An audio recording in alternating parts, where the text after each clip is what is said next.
নমস্কাৰ বন্ধুসকল, জবটেক আসাম চেনেলত সকলোকে স্বাগতম জনাইছোঁ। বন্ধুসকল, আপোনালোকক জনাব বিচাৰোঁ যে গভৰ্ণমেণ্ট অফিচিয়েল পেজৰ দ্বাৰা প্ৰকাশ পাইছে আসাম ডাইৰেক্ট ৰিক্ৰুটমেণ্ট 2022 বৰ্ষত অনুষ্ঠিত হৈ যোৱা পৰীক্ষাৰ ফলাফলৰ ডেট আৰু কাট অফ মাৰ্কৰ লগতে আপোনালোকে OMR চিট যিখন লিখিছিলে আপোনালোকে সেইটোও ডাউনলোড কৰিব পাৰিব।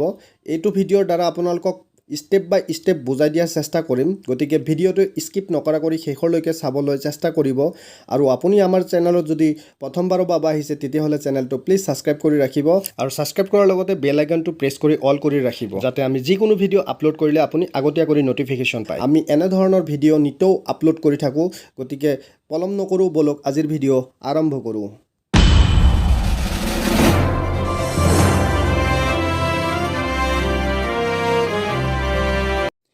ইয়াতে লিখা আছে Assam direct recruitment result 2022 date.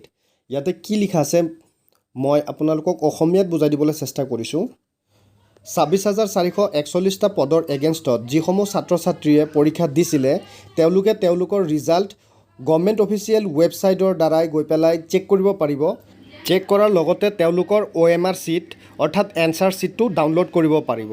এই অফিচিয়েল ৱেবছাইটৰ দ্বাৰাই জানিবলৈ দিয়ে যে গভৰ্ণমেণ্টে 4th গ্ৰেডৰ পৰীক্ষাৰ্থীসকলৰ ৰিজাল্ট এই ছেপ্টেম্বৰ মাহৰ এই লাষ্টৰ সপ্তাহত দিয়াৰ সম্ভাৱনা আছে বুলি কৈছে, আৰু তাৰ লগতে 3rd গ্ৰেডসকলৰ ৰিজাল্ট অক্টোবৰ মাহৰ প্ৰথম সপ্তাহতে দিয়াৰ পৰিকল্পনা কৰিছে। কৈছে how to check Assam direct recruitment result 2022। Student can download their result by following this step which are as follows। তলত কিছুমান পইণ্ট আউট কৰি দিছে, আপুনি এইদৰে গৈ পেলাই আপোনাৰ ৰিজাল্টসমূহ চেক কৰিব পাৰিব। First, visit the official website of the board of secondary education Assam. ইয়াতে sevaonline.org এইটো ৱেবছাইটত গৈ পেলাই আপোনালোকে ৰিজাল্টটো চেক কৰিব পাৰিব। তাৰপিছত কৈছে then click on the result portal. তাৰপিছত ৰিজাল্ট পৰ্টেলত গৈ ক্লিক কৰিব। After clicking on the link submit the details.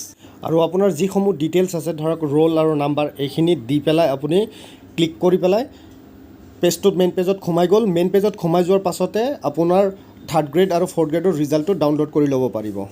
আৰু নেক্সট ইয়াতে লিংকো দিয়া আছে। এই লিংকটো হৈছে আসাম ডাইৰেক্ট ৰিক্ৰুটমেণ্ট ৰিজাল্ট। এইটো মই লিংকটো ডাইৰেক্ট দি দিম। ইণ্টাৰফেচটো এনেধৰণৰ আহিব, Assam direct recruitment result, roll ওপৰত দিব, নাম্বাৰটো তলত লিখি পেলাই চাৰ্চ কৰিব। চাৰ্চ কৰাৰ পিছত আপোনাৰ ৰিজাল্টটো ধুনীয়া কৰি ওলাই পৰিব 3rd গ্ৰেডৰ।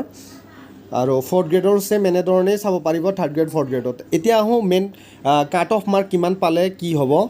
ইয়াতে কৈছে for the general category student cut off marks are. General candidate যিসমূহ আছে তেওঁলোকৰ কাট অফ মাৰ্কটো দিছে 110ৰ পৰা 120 মাৰ্ক পালে তেওঁলোকৰ 3rd গ্ৰেডৰ নাম ওলাব। আৰু 4th গ্ৰেডৰ দিছে 130ৰ পৰা 135 পাব লাগিব। For EWS economical weaker category cut off marks দিছে 3rd গ্ৰেডৰ 100 পৰা 110 আৰু 4th গ্ৰেডৰ 120ৰ পৰা 130। For OBC category cut off mark 3rd গ্ৰেডৰ কাৰণে দিছে 100 পৰা 110 আৰু 4th গ্ৰেডৰ দিছে 125ৰ পৰা 135। চিডুৱেল কেটেগৰীৰ পৰা দিছে কাট অফ মাৰ্ক 3rd গ্ৰেডৰ কাৰণে 90 পৰা 100 আৰু 4th গ্ৰেডৰ দিছে 100 পৰা 110।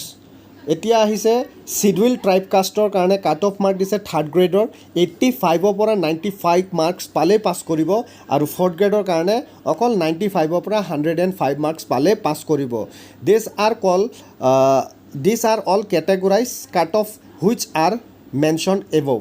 এইখিনি গভৰ্ণমেণ্ট অফিচিয়েল ৱেবছাইটৰ মাধ্যমে প্ৰকাশ কৰিছে, গতিকে কমেণ্ট কৰি জনাব যে কোনে কিমান পাব, আৰু চাকৰি হোৱাৰ পাছত মোক কোনটোক অভিয়াছলি জনাব, প্লিজ জনাব। লাইক কৰিবলৈ নাপাহৰিব, লাইক কৰিব। আৰু আমাৰ জবটেক চেনেলৰ তৰফৰ পৰা সমূহ পৰীক্ষাৰ্থীক গুড লাক। ভিডিঅ'টো আজি ইমানতে অন্ত পৰিলে, আৰু আপোনালোকৰ যদি আমাৰ চেনেলত প্ৰথমবাৰ আহিছে তেতিয়াহ'লে প্লিজ চেনেলটো ছাবস্ক্ৰাইব কৰিব। ছাবস্ক্ৰাইব কৰাৰ লগতে শ্বেয়াৰ কৰিব, প্লিজ বন্ধুসকল শ্বেয়াৰ কৰিব। আৰু আপোনালোকৰ ৰিজাল্টটো কেনেকুৱা হৈছে কমেণ্ট কৰি জনাব। জয় আই অসম।